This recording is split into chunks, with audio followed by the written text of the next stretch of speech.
Hello जी, राधे राधे। तो मकर संक्रांति आने वाली है फ्रेंड्स। मैंने पहले भी आपके साथ गज्जक की रेसिपी शेयर करी है। आज फिर से मैं आपके साथ एक बहुत ही इंस्टेंट वाली और इतनी अच्छी और इतनी टेस्टी रेसिपी शेयर करने जा रही हूँ कि जिसने कभी गज्जक नहीं बनाई होगी या मिठाई नहीं बनाई होगी ना, वो भी इसे बनाकर फटाफट से तैयार कर लेंगे। कोई इसमें चाशनी का झंझट नहीं है, कोई आपको तार चेक नहीं करना, और इसे बनाना बहुत ही ईजी है।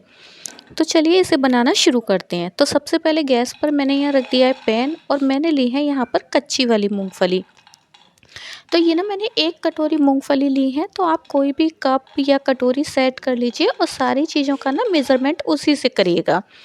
तो आज मैं मेजरिंग कप नहीं ले रही हूँ, मैं नॉर्मली कटोरी ले रही हूँ, जिससे कि आपको भी इसे समझना ईजी हो जाए। तो ये मैंने यहाँ पर ली थी 1 कटोरी मूंगफली। और अगर आपके पास भुनी हुई मूंगफली है ना, तो आप भुनी मूंगफली का यूज़ कर सकते हैं। तो आपको ना ये भूनने वाला प्रोसेस नहीं करना पड़ेगा। तो सबसे पहले हम क्या करेंगे ना, मूंगफली को बढ़िया सा भून लेंगे, और इसे ना आपको बिल्कुल लो फ्लेम पर ही करना है, जिससे कि मूंगफली अंदर तक बढ़िया तरीके से भुन जाए। अगर आप हाई फ्लेम पर करेंगे तो क्या होगा कि मूंगफली ऊपर से तो आपको सिकी हुई दिखाई देगी, लेकिन अंदर से वो कच्ची रह जाएगी। तो यहाँ पर ना आप देख सकते हैं कि मूंगफली का कलर जो है अब पूरे तरीके से चेंज हो चुका है, और मूंगफली में एक ना चटक भी आ गई है बीच में से, और उससे छिलका भी अलग होने लगा है। तो इसका मतलब कि जो हमारी मूंगफली है वो बढ़िया तरीके से भुन गई है। तो अब इस सारी मूंगफली को ना मैं यहाँ पर एक प्लेट में ट्रांसफ़र कर लूँगी, और वापस से ना इसी पैन को मैं फिर से गैस पर रखूँगी। और अब यहाँ पर ना हम लेंगे इसमें 1 कटोरी तिल। तो सारा मेज़रमेंट मैं एक इसी कटोरी से कर रही हूँ, तो मैंने 1 कटोरी सेट कर ली थी। तो इसीलिए मैंने आपसे बोला था कि आप भी कोई भी कटोरी या कोई कप सेट कर लीजिए, उसी से करिएगा। तो ये बस वाइट वाले तिल हैं, जो जनरली ना संक्रांति पर बहुत ज़्यादा यूज़ किए जाते हैं, और सभी के घर में कुछ ना कुछ बनता है। तो 1 कटोरी तिल लिए हैं, और इनको भी ना हम हल्का सा रोस्ट कर लेंगे। तो इसे रोस्ट करने में ना हमें 3 से 4 मिनट लगेंगे। और आपको पूरा प्रोसेस जो है मिठाई का लो फ्लेम पर ही करना है, इसमें आपको फ्लेम को बिल्कुल भी हाई नहीं करना। और तिल को ना कंटिन्यू चलाते हुए आपको बढ़िया सा रोस्ट कर लेना है, और इसका कलर बहुत ज़्यादा चेंज नहीं होना चाहिए। बस इसमें क्या है ना, एक बढ़िया सी शाइनिंग आ जाएगी, और जैसे ही इसमें चटकने की आवाज़ आएगी तो आपको पता चल जाएगा कि जो तिल है ना बढ़िया तरीके से भुन चुके हैं। तो यहाँ पर देखिए तिल में जो है एक अच्छी सी शाइनिंग आ गई है, और थोड़े थोड़े से ना ये फूल भी गए हैं। तो इससे हमें पता चल जाता है कि तिल यहाँ पर भुनकर तैयार हो गए हैं, और इसका कलर बिल्कुल भी चेंज नहीं हुआ है। तो बस तिल भी बढ़िया से भुन गए हैं। तो इसे बनाने में ना हमें 10 से 15 मिनट ही लगेंगे, और बढ़िया सी मिठाई बनकर तैयार हो जाएगी, बहुत ही ज़्यादा सॉफ्ट। मतलब मार्केट से आप इसे लेने जाएंगे ना, तो ये 400 से 500 या हो सकता है कि 700 रुपये तक भी मिलती हो। और घर में बस ये कुछ ही सामान में बहुत कम रेट में बहुत कम टाइम में बनकर तैयार हो जाती है। तो दोनों चीज़ों को मैंने ठंडा होने के लिए छोड़ दिया था। तो यहाँ देखिए मूंगफली बढ़िया से ठंडी हो गई है, और कितने अच्छे से इनका छिलका निकल रहा है। तो आज मैं आपको बताऊंगी मूंगफली का छिलका निकालने का बिल्कुल नया तरीका। मतलब पहले ना हम भी क्या करते थे कि हाथों से मसल के इसका छिलका उतारते थे, लेकिन जब से मैं इस तरीके से करने लगी ना, तो मुझे बहुत ईजी लगने लगा। ना तो हाथ गंदे होते हैं, और बहुत ही जल्दी से इसका छिलका उतर जाता है। तो इसके लिए मैंने एक कॉटन की टॉवल ले ली थी, सारी मूंगफलियों को इस पर डाल दिया था, और इस तरीके से ना हाथ से बढ़िया तरीके से इसे रगड़ लेंगे। तो देखिए कितनी जल्दी से ना इसका सारा छिलका निकल जाता है, बिल्कुल भी टाइम नहीं लगता, ना ही हाथ गंदे होते। और कोई अगर 1-2 पीस रह भी जाता है, तो उसे इस तरीके से हम हाथ से छिलका निकाल देते हैं। तो पता है जब से मैं इस तरीके से करने लगी हूँ ना, मुझे बहुत ही ज़्यादा अच्छा लगने लगा है कि इतने फटाफट से हो जाता है। अब इसका छिलके को भी हम पहले क्या करते थे कि फटक कर निकालते थे प्लेट में, लेकिन ये जो तरीका मैं आपको बता रही हूँ ना, इससे आपका बिल्कुल ईज़िली सारे काम हो जाएँगे। तो यहाँ पर देखिए इस तरीके से मैंने ले लिया था एक झारा जो आता है वो, और इस तरीके से ना मूँगफली को डाल लिया था। तो देखिए कितने ईज़िली ना इसका छिलका निकल गया, और सारी मूँगफलियाँ रह गई हैं। तो बस इसी तरीके से ना हम दूसरी बार का भी कर लेंगे। तो यहाँ ना बाकी की मूंगफली को भी मैंने इसी तरीके से निकाल लिया था। और अब हम क्या करेंगे ना, ये सारे छिलके हटा देंगे, और अगर कोई 1-2 छिलका इसमें रह गया है तो इसे भी हम इस तरीके से निकाल लेंगे। तो बस यहाँ पर सभी मूंगफलियाँ आप देख सकते हैं कि कितनी बढ़िया से एकदम सारे छिलके अलग हो गए, और मूंगफलियाँ अलग हो गई, और इसे करने का तो तरीका बहुत ही ईजी है। तो चलिए अब यहाँ पर ना आपको ले लेना है एक मिक्सी का जार, और जो मूंगफली हमने रखी थी ना, सारी मूंगफली को आपको इसमें डाल देना है यहाँ पर, और पल्स मोड पर आपको इसे अच्छे से ग्राइंड कर लेना है। मतलब एकदम आपको फाइन पाउडर नहीं बनाना है, इसका हल्का सा दरदरा रखना है।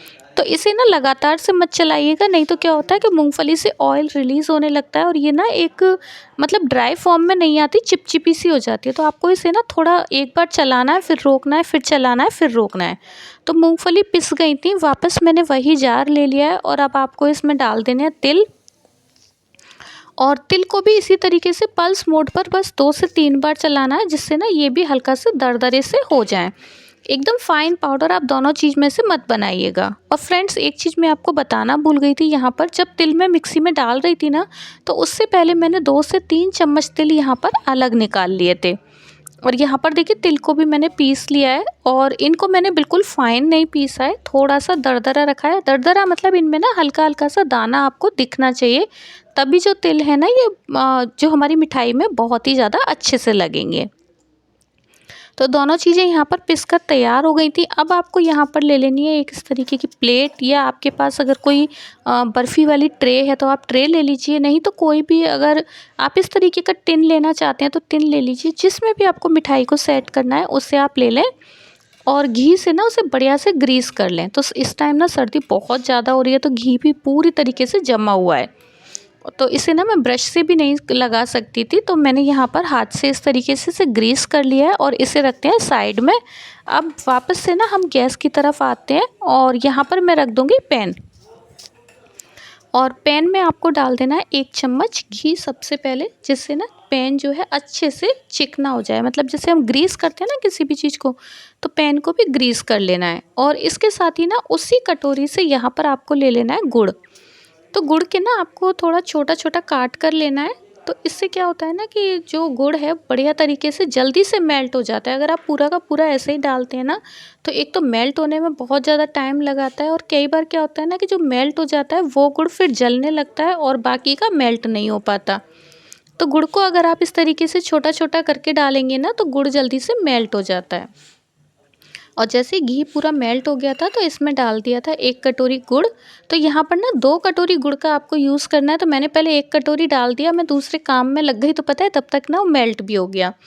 पर कोई नहीं, पूरी तरीके से मेल्ट नहीं हुआ था, उससे पहले ही मैंने यहाँ पर 1 कटोरी गुड़ और ऐड कर दिया। तो जितना आप बाकी चीज़ें ले रहे हैं ना, उतना ही गुड़ लेना है। तो यहाँ पर ना मैंने 1 कटोरी मूँगफली ली थी, 1 कटोरी तिल लिए थे, और 2 कटोरी लिया है गुड़। तो 1 कटोरी तिल या 1 कटोरी मूंगफली के लिए हमें 1 कटोरी गुड़ का मतलब ज़रूरत होती है।